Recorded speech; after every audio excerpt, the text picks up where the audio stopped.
من الشيطان الرجيم. بسم الله الرحمن الرحيم.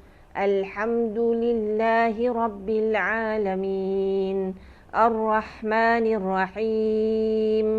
مالك يوم الدين. إياك نعبد وإياك نستعين. اهدنا الصراط المستقيم. صراط الذين أنعمت عليهم غير المغضوب عليهم ولا الضالين.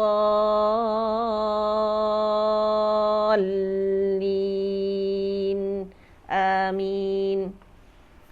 Okey, Alhamdulillah, Masya Allah. Tadi dah terkeluar. Jom masuk balik. Okey. Alhamdulillah, Masya Allah. Moga Allah memudahkan segala-galanya. Rabbi yassir wala tu'assir, Rabbi tamimil khair. Masya Allah. Okey, boleh kongsi, boleh share kepada sahabat-sahabat yang lain. Untuk kita sama-sama kita dengar, insya-Allah hari ini Ustaz akan sambung lagi perkongsian tentang bersahabat dengan suratul Mulk. Surah Al-Mulk. Jadi Masya Allah, tabarakallah, Alhamdulillah, semua Alhamdulillah, Masya Allah. Seperti yang Ustazah kongsikan pada 2 minggu yang lepas, subhanallah, surah Al-Mulk membawa maksud kerajaan. Kerajaan yang dimiliki oleh Allah Subhanahu Wa Taala, itu semua kerajaan. Al-Mulk, bila kita baca malam-malam kan, Masya Allah, kita baca, kita amalkan, subhanallah. Dan kali ini kita sama-sama cuba fahami, cuba menjadi sahabat kepada surah ini, kerana disebut dalam hadis Nabi SAW, antara kelebihannya adalah surah Al-Mulk ni syafa'atul li sahibiha, memberi syafaat kepada sahabatnya. Ya, Alhamdulillah, Masya Allah. Boleh kongsi kepada yang lain. Tadi terkeluar. Okey, sekarang kita masuk balik. Okey, Masya Allah. Seperti yang sebelum ini, subhanallah, saya selalu akan ingatkan semula apa yang telah kita fahami daripada 11 ayat yang sebelum ini daripada surah Al-Mulk. Itu menceritakan tentang kekuasaan Allah, kerajaan yang dimiliki oleh Allah Subhanahu Wa Taala. Itu semua kerajaan yang mana Allah berkuasa di atas segala kerajaan yang dimilikinya. Wa huwa ala kulli syai'in qadir, ayat yang pertama tu. Jadi subhanallah. Kemudian bila menceritakan tentang kerajaan, jadi Allah memiliki kekuasaan di atas kerajaan yang dimilikinya. Jadi itu satu pencerahan, iaitu penerangan yang Allah berikan kepada kita dalam surah Al-Mulk. Iaitu antara kuasa yang diceritakan kepada kita adalah dalam ayat yang kedua, Allah menciptakan kematian dan juga kehidupan. Untuk menjelaskan kepada kita ni, subhanallah, dimulakan dengan kematian, kemudian dituruti dengan kehidupan, untuk mengingatkan kepada kita bahawa kematian itu pasti yang akan berlaku kepada kita, dan selepas kematian adanya satu kehidupan yang kekal selama-lamanya yang perlu kita ingat sentiasa. Dan juga disambung dengan kehidupan tu, disambung dengan liyabluwakum, iaitu kehidupan ini untuk apa Allah jadikan? Untuk menguji kita semua. Masya Allah, subhanallah. Jadi bila kita kehidupan ini, hidup ini memang akan diuji. Kenapa Allah uji pula? Kerana untuk mengetahui siapakah di antara hamba-hambanya yang paling terbaik amalnya. Masya Allah. Kemudian dicerita lagi tentang kekuasaan Allah Subhanahu Wa Taala. Sambung lagi antara ciptaan Allah yang Allah ciptakan yang begitu hebat adalah menciptakan langit. 7 lapis langit. Kemudian disuruh kepada kita farji'. Berulang 2 kali perkataan irji', iaitu ulang, irji'il basar, ulang, tengok lagi ciptaan Allah ini, supaya kita dapat mengenali Allah SWT. Iaitu salah satu cara untuk kita kenal Allah adalah dengan melihat ciptaan-ciptaan Allah. Kemudian diceritakan lagi tentang fungsi bintang. Kenapa Allah ciptakan bintang kepada kita? Antara fungsi yang diceritakan dalam surah Al-Mulk ini adalah untuk merejam syaitan. Juga disebut dalam surah yang lain, bintang ini sebagai perhiasan. Bintang ini juga sebagai penunjuk kepada arah. Jadi subhanallah, setiap apa yang Allah ciptakan ada tujuannya, Masya Allah. Ada kebaikannya, subhanallah. Seterusnya, selepas diceritakan tentang ciptaan yang begitu hebat ini, seterusnya disambung lagi dengan, sekarang disebut tadi tentang syaitan. Jadi subhanallah, disebutkan juga bahawa syaitan ini akan dimasukkan dalam azab as-sa'ir, azab api neraka, yang menyala-nyala. Jadi subhanallah, mulalah Allah menceritakan pula tentang kekuasaan yang begitu hebat, iaitu menceritakan tentang neraka. Jadi subhanallah. Kemudian ceritakan tentang bagaimana neraka, keadaan neraka, yang mana dalam neraka ini kalau kita baca surah Al-Mulk ni menceritakan tentang orang-orang kufur yang dicampakkan ke dalam neraka, yang bila dicampakkan akan kedengaran suara neraka syahiqan. Suara neraka dipanggil syahiq. Syahiqan, jadi suara jeritan neraka ini. Kemudian perasaan ahli neraka kepada perasaan marahnya neraka ini kepada manusia-manusia yang kufur yang dicampakkan ke dalam neraka ini, sampaikan dia marah tu sampai nak terpecah. Begitu sekali marahnya neraka ini kepada manusia-manusia kufur yang dicampakkan ke dalam neraka. Kemudian bila dah dicampakkan ini, suasana dalam neraka yang diceritakan dalam surah Al-Mulk ni. Kemudian bila dah masuk dalam neraka ni, orang-orang kufur ini, mereka akan ditanya pula dengan penjaga neraka. Tujuan tanya soalan ini untuk menyakitkan hati mereka. Itu bukan tanya boleh keluar balik ke, tak. Tanya untuk menyakitkan hati. Tak ada datang peringatan kepada kamu dulu. Macam itulah ditanya. Jadi subhanallah, dalam keadaan neraka itu yang Jahannam, kita selalu sebut neraka Jahannam, dalam keadaan yang begitu gelap, begitu dalam. Jadi subhanallah, dan akhirnya disebut juga tentang pengakuan ahli neraka ni. Mereka mengaku bahawa mereka ni buat dosa dulu. Mereka tak dengar cakap. Jadi subhanallah. Tapi apa tujuan pengakuan ni? Adakah dengan pengakuan ni mereka boleh keluar semula? Tidak. Tak dibenarkan lagi keluar. Tak boleh keluar, dah duduk dah dalam tu. Tidak ada lagi belas kasihan lagi untuk dah bagi pengakuan boleh keluar balik can ke. Tak ada. Jadi subhanallah, menceritakan tentang ahli neraka ni, yang mana disambung dekat ayat yang ke-10 kalau kita baca. وَقَالُوا لَوْ كُنَّا نَسْمَعُ أَوْ نَعْقِلُ. Itu kalau kami ni dengar dulu, kalau kami ni fikir. Jadi poin dekat sini adalah mereka ni mengaku yang mereka ni buat dosa dan mereka tak guna akal mereka. Jadi subhanallah, Masya Allah, satu penyesalan yang dilakukan, yang di pengakuan daripada orang-orang kufur yang dicampakkan ke dalam neraka ni. Dan mereka mengakui dosa-dosa yang mereka lakukan. Maka kekallah mereka dalam menjadi ashabis sa'ir, manusia-manusia yang penghuni neraka ini. Jadi subhanallah, hari ini insya-Allah kita sambung kepada ayat seterusnya, ayat yang ke-12. Masya-Allah, pengajaran daripada semua yang tadi saya cerita, yang ayat sebelah ayat tadi ni, menunjukkan bahawa menceritakan tentang neraka supaya kita ni takut, lahirnya rasa takut. Itu yang pertama. Yang kedua, supaya kita ni banyakkanlah menggunakan akal. Kita kena guna akal dalam kehidupan kita. Jangan kita meletakkan nafsu kita yang utama. Kena guna akal. Macam mana kita nak menjadikan akal kita ni dapat membezakan yang benar, yang salah, yang hak, yang batil, dengan kita belajar, menuntut ilmu. Jadi kena menggunakan akal. Kadang-kadang ada orang ni dia ada akal tapi dia tak tambahkan ilmu pengetahuan. Ada orang dia ada akal tapi dia tak nak guna akal, dia ikuti nafsu dia juga. Jadi subhanallah, kita kena jadi orang yang berakal. Sebab apa tadi disebut? Sebab apa mereka dicampakkan ke dalam neraka? Sebab dia orang tak dengar dan tak berfikir. Jadi kita kena gunalah akal yang Allah kurniakan kepada kita. Jadi subhanallah, sambung kepada ayat yang seterusnya. Masya Allah, seronok bila kita dah tahu. Subhanallah. Ayat yang ke-12. A'udzubillahi minasyaitanirrajim. Innal ladzina yakhshawna rabbahum bil ghaibi lahum maghfiratun wa ajrun kabir. Kalau kita lihat di sini, subhanallah, sesungguhnya orang-orang yang yakhshaw, yang takut. Jadi subhanallah, mereka ni takut. Lahir takut. Tadi kan subhanallah, kalau kita lihat sebelum tu diceritakan tentang neraka, Allah nak lahirkan dalam diri kita yang membaca, yang memahaminya, rasa takut. Jadi subhanallah, disambung, innal ladzina yakhshaw, sesungguhnya orang-orang yang takut. Takut ni, Masya Allah, kalau kita lihat dalam Al-Quran, ada dua perkataan takut. Yakhshaw, khasyah, yang kedua khaufun. Takut. Dua-dua maksud dia takut. Tapi apa beza Apa beza takut khasyah dengan khaufun?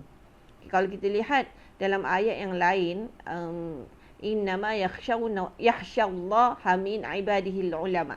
Sesungguhnya yang takut kepada Allah adalah daripada kalangan ibadihil ulama, daripada kalangan hamba-hamba Allah yang ulama. Apa maksud ulama? Ulama daripada perkataan alim. Kita orang Melayu selalu sebut alim ulama kan.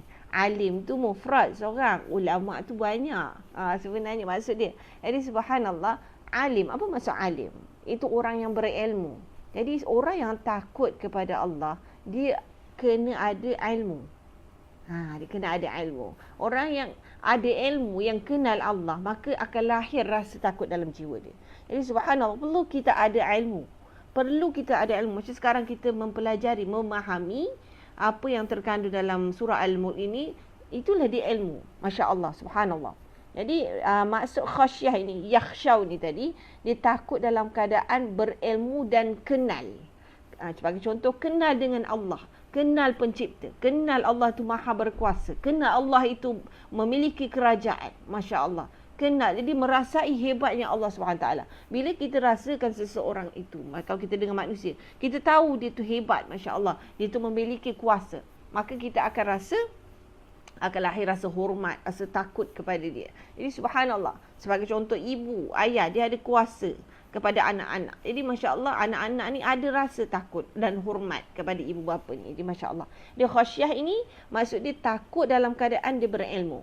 Manakala khaufun ni dia takut sama ada dalam keadaan dia berilmu ataupun dalam keadaan dia jahil. Beza khaufun dengan khasyah. Jadi dalam surah ini menggunakan kalimah yakhshaun, khasyah. Jadi kalau kita lihat perkataan khaufun ni, takut yang satu lagi ni, la takhaf wa la tahzan innallaha ma'ana. Ayat yang selalu kita dengar. Jangan takut, jangan sedih, sesungguhnya Allah bersama dengan kita.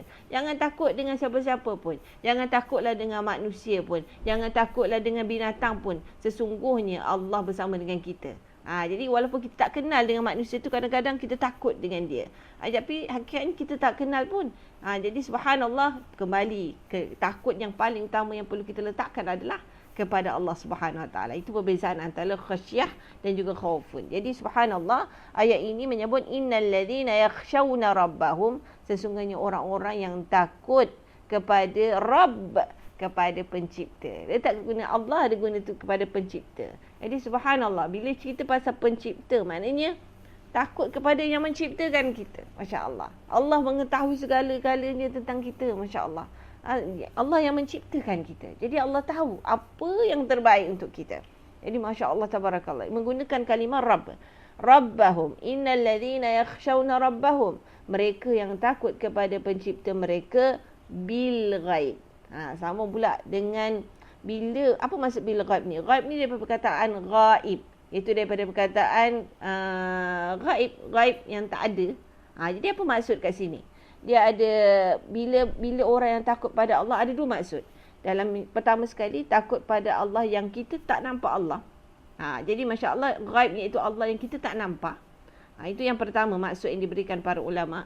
Tapi yang kedua ini yang paling dekat lah, paling rajih, itu takut pada Allah saat dia ghaib, saat dia sendiri. Ini yang disebut, ini yang paling tepat. Sebab apa disebut sini innal ladzina yakhshawna rabbahum bil ghaib. Sesiapa yang takut kepada penciptanya dalam keadaan dia sendiri. Jadi nak menilai diri kita ni, sama ada kita ni takut tak pada Allah, adalah saat kita sendiri. Saat kita duduk seorang-seorang tengok handphone, apa yang kita lihat? Saat kita duduk rumah seorang-seorang, contohnya para ibu yang tak bekerja, duduk rumah seorang-seorang, suami pergi kerja, anak pergi sekolah, kita seorang-seorang. Apa yang kita buat? Saat itu dapat menilai sama ada kita ni takut tak pada Allah ataupun tidak. Adakah kita melakukan perbuatan-perbuatan yang dilarang oleh Allah? Ataupun adakah kita melakukan perbuatan-perbuatan yang sia-sia? Alah, duduk seorang-seorang ni, buatlah apa, duduk tengok TV lama-lama. Tak payahlah zikir dah. Jadi subhanallah. Sebab apa? Disebut lagi, kalau kita lihat orang munafik. Orang munafik beza dia dengan orang beriman. Adalah mereka ini di depan orang dia baik, belakang orang sebaliknya. Jadi subhanallah, disebut sini begitu hebatnya manusia yang takut kepada Allah dalam keadaan dia bersendirian. Sebabnya inilah menilai sama ada kita ni na'udzubillah termasuk dalam golongan yang munafik ataupun tidak. Na'udzubillah min zalik. Jadi subhanallah, orang munafik mereka ni kalau kita lihat di depan orang, masya-Allah berzikir, solat dan sebagainya, tapi di belakang orang tak payahlah buat lagi. Orang tak nampak pun. Sedekah, depa orang kita sedekah, belakang orang tak payahlah buat lagi, biar orang tak nampak pun. Jadi subhanallah. Subhanallah, ayat ini subhanallah menilai diri kita. Sama ada kita ni takut kepada Allah ataupun tidak. Waalaikumsalam warahmatullahi wabarakatuh. Rosmil. Masya-Allah. Okey, jadi subhanallah. Lahum, apa yang Allah beri ganjaran kepada mereka yang takut kepada Allah ni. Subhanallah. Ganjaran dia adalah maghfirah dan juga ajrun kabir. Ada dua ganjaran yang diberikan kepada mereka yang takut kepada Allah dalam keadaan sendiri, dalam keadaan bersendirian ni, iaitu maghfirah, keampunan daripada Allah. Yang kedua, ajrun kabir. Ajrun ni maksud dia, ajrun ni upah. Okey, upah. Kalau kita dengan sini pahala yang besar. Apa dia pahala besar? Syurga lah. Jadi subhanallah. Jadi kalau kita tanya soalan kan, bagaimana seseorang tu nak dapat keampunan daripada Allah? Bagaimana seseorang tu nak dapat syurga? Salah satunya adalah dengan kita ini dalam keadaan sendiri-sendiri ini, kita sentiasa juga takut kepada Allah. Jadi subhanallah, tips yang maknanya nak dapat syurga Allah, nak dapat keampunan Allah saat kita seorang-seorang tu lah.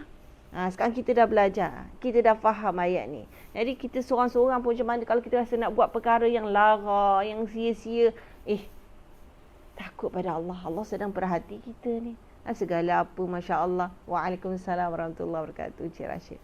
Okey, Masya Allah. Allah sedang memerhati kita. Ni malaikat sedang mencatat segala amalan kita. Walaupun kita seorang-seorang, kita kena buat. Walaupun kita seorang-seorang, kalau kita pergi masjid, kita solat sunat, solat duha dan sebagainya kat rumah seorang-seorang, kita kena buat. Sebab ni waktu itulah nak menilai kita ni takut kepada Allah ataupun tidak.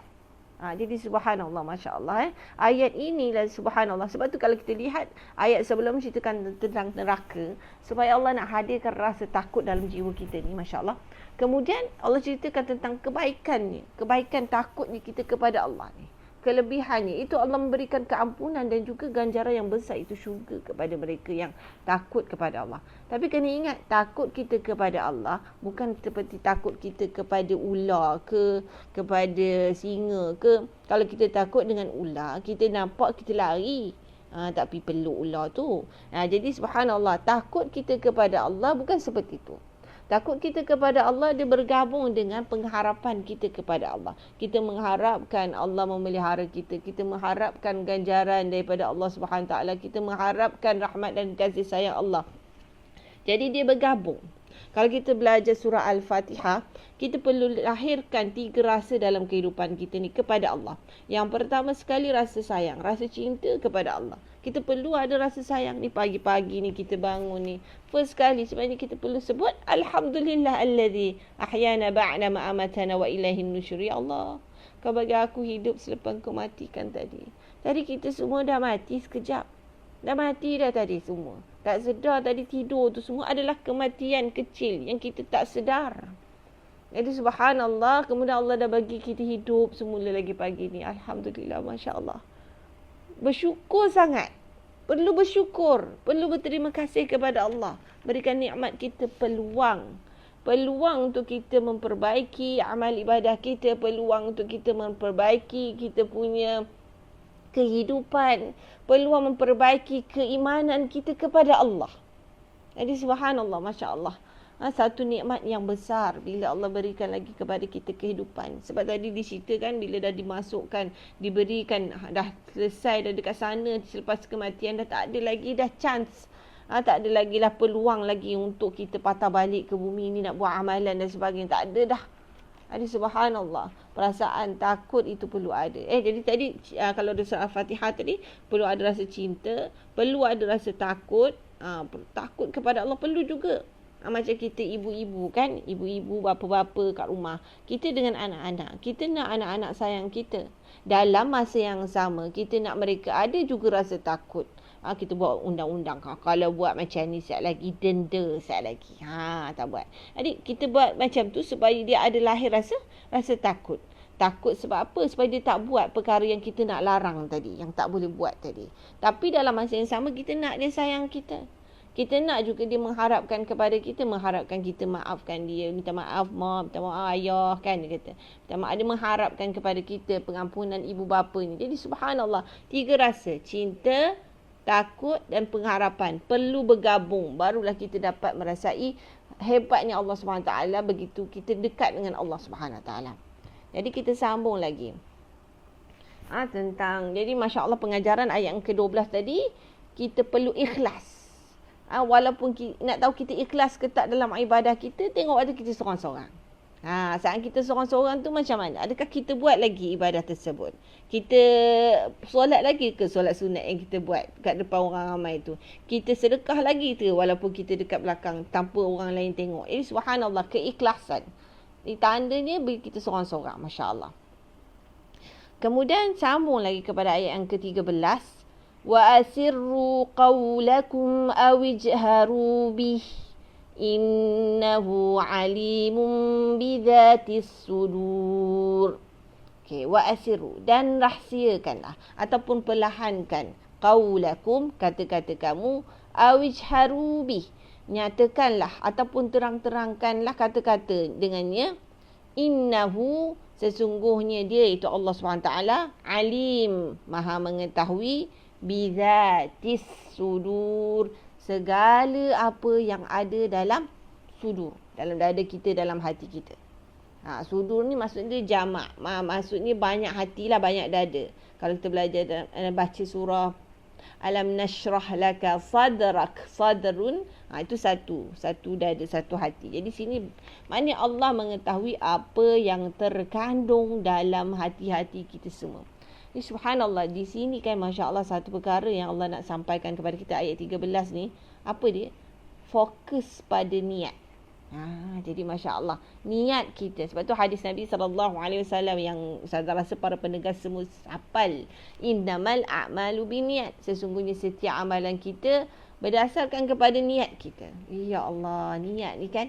Pagi tadi kita solat subuh kan, kita baca inna salati wa nusuki wa mahyaya wa mamati lillahi rabbil alamin. Solatku, ibadahku, hidupku, matiku semua kerana siapa? Kerana Allah. Inilah niat. Jadi dalam ayat ni, surah Al-Mulk ni, ayat 13 ni, Allah kata Allah nilai sama ada kita ni seorang, kita cakap slow-slow ke, kita cakap kuat-kuat ke, Allah tahu. Sebab apa? Allah tahu apa semua yang terkandung dalam hati kita. Ya Allah, kita buat ibadah ni, kita buat amalan ni, subhanallah, satu tempat yang paling kita kena sentiasa jaga adalah hati kita. Buat kerana siapa? Terlintas tadi pagi kan, bangun-bangun sebelum subuh bangun, kakak, para pendengar macam makcik ni kan, masak untuk suami kan, kita masak kat dapur. Ni pagi-pagi dah potong cili api ni, cik abang kata teringin nak makan breakfast nasi goreng cili api kan, masak. Kerana siapa? Kalau kita buat kerana cik abang kita tadi, buat kerana tu saja. Sekejap lagi pukul 8 sekejap lagi kan, ataupun dia balik sembahyang sekejap lagi, tak nak lah makan, rasa macam tak nak makan pula nasi goreng cili api. Tak lalu pula, perut tu dia tak nak makan. Apa kita rasa kalau kita buat kerana suami tadi? Dia akan jadi marah dia. Penat potong cili api tadi pagi-pagi buta sebelum subuh dah potong cili api. Tiba-tiba tak nak makan. Sekarang bergaduh lah jadinya. Kalau kita buat kerana suami. Tapi kalau kita buat kerana Allah, dia lain. Tak apalah, tak nak makan tak apa, sekejap lagi dah ada makanan dah. Alhamdulillah, dah siap dah buat masak dah. Kalau tak makan pagi tak apa, tengah hari boleh makan, tak jadi masalah. Jadi subhanallah, cara kita, sebab tu kena guna akal ni. Kena guna akal kita. Jangan ikut nafsu. Kalau ikut nafsu memang marah je. Jadi subhanallah, kita nak mengawal marah ni bukan mudah kan. Jadi subhanallah, kita nak kena tukar fikiran kita ni kepada yang positif. Tak apalah, Alhamdulillah, dah ada dah masak dah, tak payahlah nak masak dah tengah hari lagi. Jadi Masya Allah, Subhanallah, niyah kerana apa? Benda tu nampak macam simple je kan, tapi Subhanallah, benda tu boleh menimbulkan pergaduhan. Ikhlaskan diri kita dalam kita bercakap, ikhlaskan diri kita dalam apa yang kita buat, semua kena ikhlas kerana Allah. Dalam ayat yang lain ada disebut, innama nut'imukum liwajhillah la nuridu minkum jazaa'an wala syukura.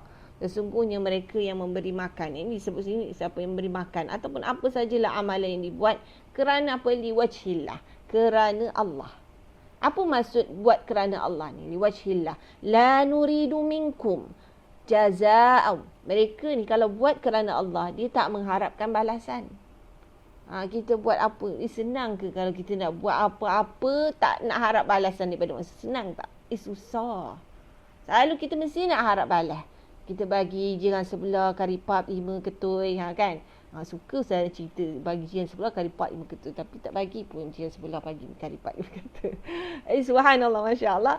Kita bagi jiran sebelah karipap 5 ketui. Ni saya cerita ni, benda ni memang berlaku dalam kehidupan kita. Kita bagi ni, lepas tu sekejap lagi kita tunggu. Dia tak bagi balik bekas kita. Pinggan tu pula beli kat overseas. Satu je pula tu pinggan tu, desainnya tak ada kat tempat lain. Kita bagi kat jiran sebelah, dia tak bagi balik pinggan tu.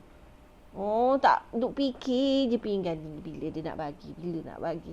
Dia mengharapkan balasan pula. Lepas tu dia bagi pinggan kosong. Apa kita rasa?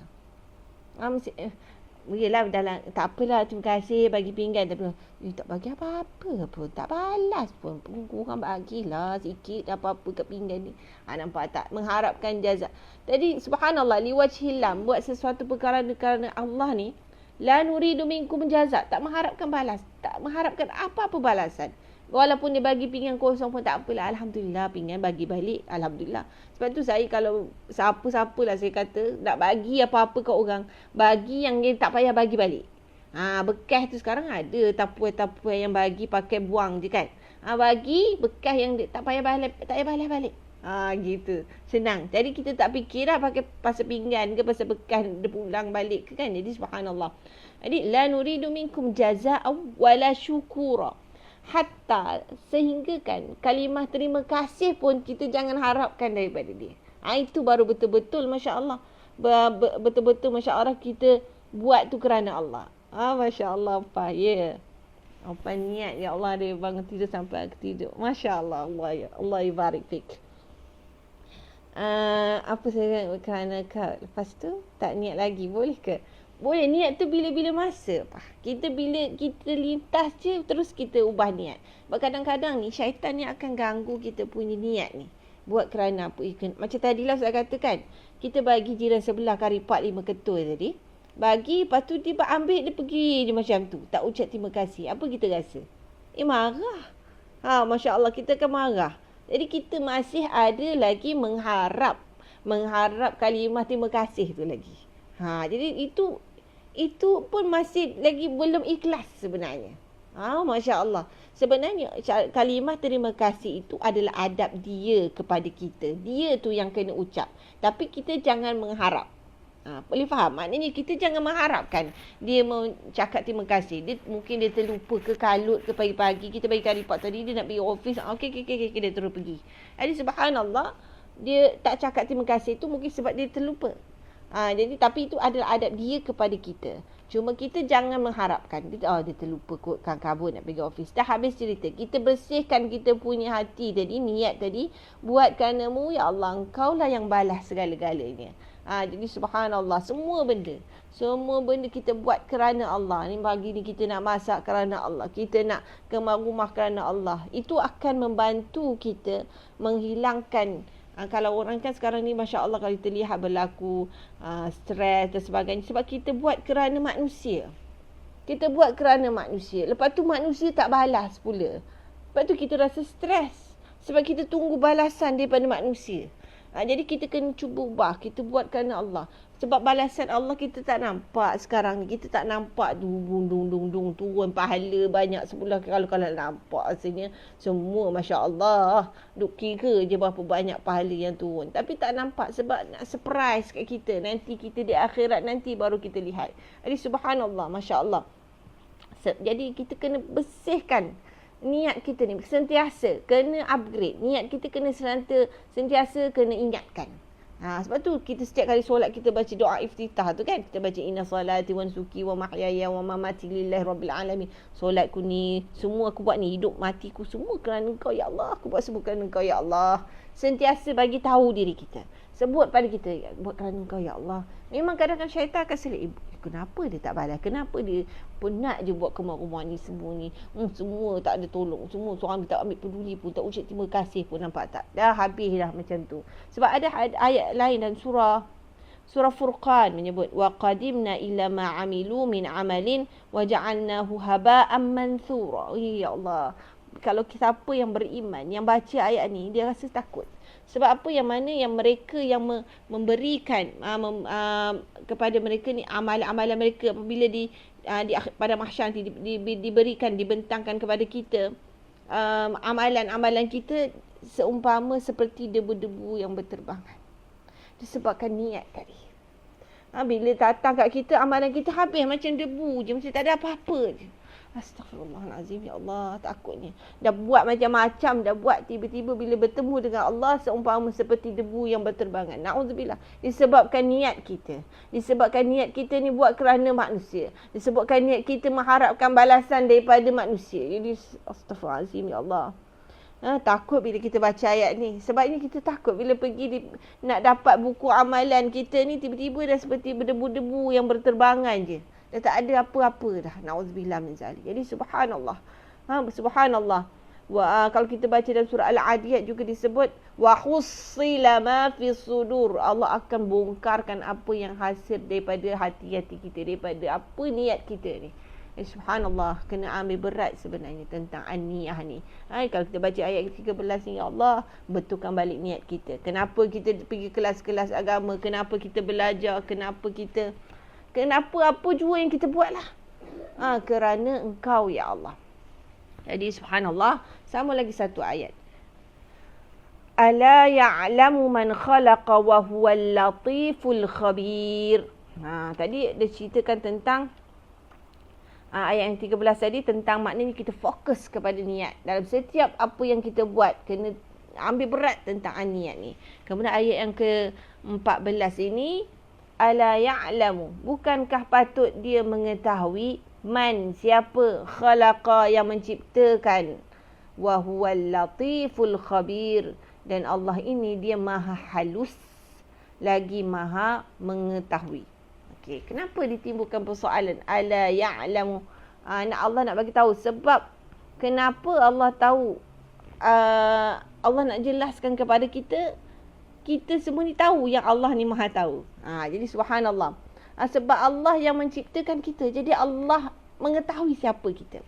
Sebagai contohlah, kita pergi jumpa dengan pencipta kereta. Kita tanya dia, kamu tahu ke pasal kereta? Kita dah tanya, sesuai ke soalan tu dekat dia? Tak sesuai, sebab dia yang cipta kereta tu. Dia tahu macam mana keadaan kereta tu, dia tahu apa dalam enjin semua, dia tahu sebab dia yang cipta. Jadi subhanallah, ni nak tanya pula kat Allah. Bukankah patut dia mengetahui yang mencipta, Allah yang menciptakan kita. Allah yang ciptakan kita, jadi dia memang mengetahui, dia tahu hatta dalam hati kita ni. Subhanallah, Allah maha mengetahui. Sebab itulah satu tempat yang mana paling payah kita nak jaga, itu hati kita. Sebab tu jadikanlah hati kita ni, janganlah membazirkan hati kita ni memikirkan perkara-perkara yang sia-sia. Fikir pasal kenapa orang sebelah tu dapat lebih, kenapa adik-beradik kita yang lain dapat lebih, kita tak dapat. Fikir orang je. Maka itu membazir maknanya. Membazir masa hati kita ni memikirkan perkara yang sia-sia. Jadi apa yang kita nak buat? Tukar fikir orang ni kepada fikir Allah. Zikir, ingat Allah Subhanahu Wa Taala, sambil kita lihat orang lebih Lihat orang dapat lebih, kita buat macam mana? Kita doakan Allah berikan lagi kelebihan pada dia. Lihat orang bahagia, ya Allah berikan, tambahkan lagi bahagia dia. Lihat orang apa-apa kelebihan. Sebab ni bila kita ubah rasa tadi kat hati kita dengan kenapa dia dapat lebih. Kita suka timbul kenapa. Macam mana dia boleh beli kereta baru? Dia bukan dapat gaji lagi. Kita dah timbul dah. Dah bila dah tu timbul pula persoalan-persoalan. Mana dia dapat duit. Mana dah timbul fitnah dan sebagainya. Jadi buat macam mana kita doa. Nampak orang dapat lebih, doakan. Ya Allah, moga Allah berikan lagi kelebihan pada dia. Apa orang bahagia, ya Allah, kau berikan lagi kebahagiaan kepadanya. Kita tukar hidup kita, hati kita ni dengan sentiasa ingat Allah. Dengan perbanyakkan doa. Doa aja itu dapat mengelakkan daripada hasad dengki. Sebab kita kenapa jadi dengki? Sebab kita timbul persoalan. Kenapa Kenapa dia dapat duit? Bukan ke dia ada masalah duit ke? Kita pun timbul soalan. Lepas tu tanya pula orang sebelah. Dia macam dia boleh beli beg baru Bukan dia tak ada duit ke? Lepas tu dah timbul lah pula isu-isu yang kita tak pasti pun. Itu hanyalah anggapan kita. Jadi subhanallah, ubah. Dia dapat beg baru. Alhamdulillah, Masya Allah. Beli beg baru. Masya Allah. Moga Allah tambahkan lagi rezeki dia. Ya Allah. Ini subhanallah. Habis. Full stop. Tak ada dah nak mengumpat. Tak ada nak bersangka-sangka. Tak ada nak iri hati. Itu rezeki dia. Setiap orang Allah dah tentukan rezeki masing-masing. Semua dah ada. Allah tetapkan dah rezeki masing-masing. Itu rezeki dia. Bila kita doakan kepada orang. Itu satu tips yang saya nak kongsikan. Untuk doa kita makbul. Adalah dengan banyakkan doa untuk orang. Doa bila tengok dia nampak lebih, kita doakan lagi, lebih lagi. Dia, para malaikat akan mendoakan untuk kita. Jadi satu perkara yang senang sebenarnya. Bukan senang nak buat sebenarnya. Tapi kita kena buat. Kena ubah. Bila tengok orang diberi kelebihan ni. Bila orang buat contohnya kesilapan. Kita buat apa? Selalu kita buat apa? Kita tengok orang buat, contohlah, dia tak tutup aurat. Kita selalu buat apa? Dalam hati kita akan berkata apa? Dia sebenarnya ujian untuk diri dia yang tak tutup aurat dan ujian untuk kita yang melihat. Bila kita tengok orang tak tutup aurat, kita jangan maki dia. Kita jangan kata dia, masuk neraka dia ni tak tutup aurat ni. Bukan tak tahu tu aurat kan tutup. Itu yang selalu berlaku. Kita ubah. Kita ikut Rasulullah sallallahu alaihi wasallam, masya-Allah. Baginda akhlak yang paling sempurna. Yang perlu kita lihat, kita baca sirah-sirah dia, baca kisah-kisah dia dan kita follow, kita ikut. Apa yang Rasulullah SAW buat bila lihat kaumnya dalam keadaan kesesatan? Apa yang dia buat? Dia doakan, Allah maghfir lahum fa inna Allah maghfir liqaumi fa innahum la ya'lamun. Ya Allah, ampunkanlah kaumku ini, ya Allah, mereka ni tak tahu. Itu yang selalu Rasulullah SAW buat. Doa. Jadi kita buat macam tu. Itulah senjata hebat kita orang beriman, orang mukmin ini, masya-Allah, doa. Tengok orang yang tak tutup aurat, kita doa mereka, ya Allah, kesiannya dia, ya Allah. Kau berikanlah, Allah yahdiha, berikan hidayah kepada dia, ya Allah. Bayangkan semua yang melihat dia yang tidak tutup aurat semua mendoakan. Itu yang perlu kita tukar. Kalau kita lihat dekat dalam laman-laman sosial, sebagai contoh, kita lihat dekat laman sosial apa komentar yang selalu dikeluarkan. Semua mengutuk-ngutuk. Semua maki hamun, caci dan sebagainya kita lihat. Kita kena tukar. Tengok benda yang tak baik, ya Allah, berikan hidayah pada dia, ya Allah. Tengok bahagia orang, ya Allah, tambahkan lagi kebahagiaan dia, ya Allah. Doa. Tukar lisan kita, hati kita tu, daripada hati tu, masya-Allah, tukarkan kepada doa. Itu satu tip untuk kita membersihkan hati kita semua. Jadi berbalik kepada ayat ke-14 tadi, masya-Allah. Maha halusnya Allah. Maksud maha halus, kita selalu dengar wahwa latif. Kita apa yang diberikan maksud pada latif yang lemah lembut. Tapi maksud latif ini yang paling dekat sekali, maksudnya paling boleh memberikan kefahaman yang paling jelas adalah latif adalah perancangan Allah yang begitu halus. Sampai kadang-kadang kita tak perasan. Pasal tak dalam hidup kita ni, masya-Allah. Allah jadikan perkara yang kita tak sangka, tapi subhanallah benda tu untuk kebaikan kita. Contoh kalau kita boleh tengok dekat dalam surat cerita tentang Nabi Yusuf AS kan, kita boleh baca cerita tentang Nabi Yusuf bagaimana dikhianati oleh adik-beradiknya sendiri. Kalau kita baca kan, ya Allah, adik-beradik sendiri hianat, pergi buang ni, pergi campak dalam telaga. Kalau kita ikutkan cerita dia tu, masya-Allah.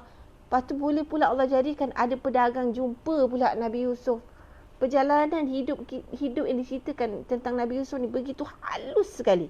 Kemudian bila dah dijumpa oleh pedagang ni, lepas tu pedagang jual pula kepada pembesar. Jadilah pula Nabi Yusuf ni hamba kepada pembesar. Kemudian diuji pula dengan isteri pembesar ni pula nak ajak berzina. Jadi subhanallah. Tapi subhanallah ketika dia ajak zina, bila pembesar ni buka pintu saat isteri pembesar ni nak mengajak berzina tadi, dilihatnya, Masya Allah, kalau kita baca surah Yusuf ni, terkoyak bajunya di belakang. Itu menunjukkan bahawa Nabi Yusuf bukan yang meminta, tapi isi pembesar tadi yang meminta kepada zina tadi. Jadi subhanallah, benda tu macam, kalau kita lihat, terlalu halus tau. Apa yang Allah aturkan dalam cerita Nabi Yusuf ni. Saya nak tanya dengan semualah para pendengar, dalam kehidupan kita pernah tak berlaku sesuatu perkara yang, ya Allah, tak sangka Allah jadikan macam ni. Tujuan dia macam ni. Jadi subhanallah. Contohlah macam seseorang tu accident.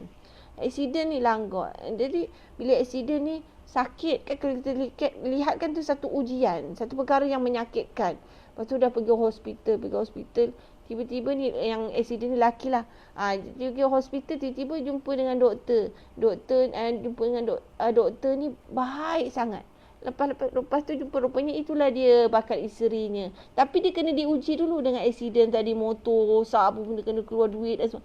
Perancangan Allah ni terlalu halus. Dijadikan satu benda yang menyakitkan, yang menguji kita, tapi untuk memberikan sesuatu perkara yang lebih baik lagi. Subhanallah, itu panggil latif. Iaitu maha halusnya Allah dalam setiap perancangan dia, sampai kadang-kadang kita tak perasan. Sebab tu kita kena pegang pada hadis Nabi SAW, Allah inda zanna abdihi bih. Allah seperti mana sangkaan hambanya kepadanya. Kita kena sentiasa bersangka baik. Walaupun saat itu kita sedang diberi sesuatu perkara yang tidak baik pada pandangan mata manusia. Kesakitan, ujian dan sebagainya. Benda tu kalau kita lihat kan, sebagai manusia lah, kita kalau diuji kesakitan, sakit, siapa yang suka? Tak ada siapa yang suka. Jadi subhanallah, satu benda yang menyakitkan, memeritkan, menyebabkan hati kita sempit dan sebagainya. Tetapi yakinlah, di setiap perancangan Allah yang begitu halus ini, ada sesuatu perkara yang Allah nak beri. Jadi Masya Allah. Itulah dia sampai ayat yang ke-14 lah. Menceritakan tentang Allah ni maha halus, maha mengetahui. Sebab tadi diceritakan Allah ni mengetahui apa yang terkandung dalam hati-hati kita semua. Jadi maha halus ni, hati-hati kita ni Allah tahu semua. Sikit apa jua lintasan ni sambil dengar-dengar saya cerita ni kan. Apa niat kita, kenapa kita dengar, tu Allah tahu semua. Mengantuk ke dengar ustazah duk sembang dah online kan, tak nampak. Jadi Masya Allah, kita tak tahu. Allah yang maha mengetahui. Jadi subhanallah, Masya Allah, maha latifnya, maha halusnya Allah Subhanahu Wa Taala kepada setiap perancangan yang Allah tentukan kepada kita semua. Jadi bila kita fikir balik kan, satu-satu perancangan Allah ni begitu cantik sebenarnya. Cantik sangat apa yang Allah dah tentukan kepada kita. Walaupun kita sedang merasakan keperitan, kita sedang merasakan kesakitan, tapi pasti, kalau saya tanya dengan semua para pendengar lah, semua pasti pernah diuji kan. Tak ada siapa yang duduk dekat dunia ni dia tak pernah diuji. Tak ada. Semua pernah diuji. Dan lepas ujian tu apa yang kita rasa? Masya Allah. Inilah dia kebaikan daripada ujian. Kebaikannya mesti akan nampak. Itulah betapa halusnya Allah SWT, yang waktu saat kita diuji tu kadang-kadang kita tak perasan. Saat kita dirasa kesakitan kita tak perasan. Sebab tu kita cuba gali, kita cuba kaji, kita cuba fikirkan baik di atas segala apa yang Allah tentukan. Jadi subhanallah, Masya Allah, Allah yubarik nafi jami'an. Moga Allah berkati segala kita semua, Masya Allah, dalam setiap apa yang kita lakukan, dalam setiap apa jalan yang Allah tentukan. Moga kita sentiasa menerima, redha dengan segala ketentuan, Masya Allah. Jadi subhanallah, itulah dia 14 ayat daripada surah Al-Mulk. Moga-moga membantu kita semua untuk memperbaiki balik an-niyah kita kerana Allah Subhanahu Wa Taala. Jadi itulah dia kongsi hari ini, Masya Allah. Moga-moga dapat memberi manfaat kepada semua. Lepas ni bila baca, sama-sama kita rasa masih jaga, Masya Allah. Jadi subhanallah. Jadi yang baik itu datang daripada Allah Subhanahu Wa Taala. Yang silap, yang lemah, yang Apa-apa juga yang menyakitkan Ustazah, mohon maaf sangat. Sesungguhnya yang kurang itu semua datang daripada kelemahan Ustazah sendiri, dan semuanya dengan izin Allah Subhanahu taala. Dan kita sudahi dengan tasbih kafarah dan suratul Az. Subhanakallahumma bihamdika asyhadu an la ilaha illa anta astaghfiruka wa atubu ilaik. Bismillahirrahmanirrahim. Wal 'asr innal insana lafi khusr illa alladhina amanu wa 'amilus solihat wa tawassaw bil haqq wa tawassaw bis sabr. Ustazah sudahi dengan kalam mulia. Assalamualaikum warahmatullahi wabarakatuh. Jumpa lagi insya-Allah lain kali. Terima kasih. Wafah.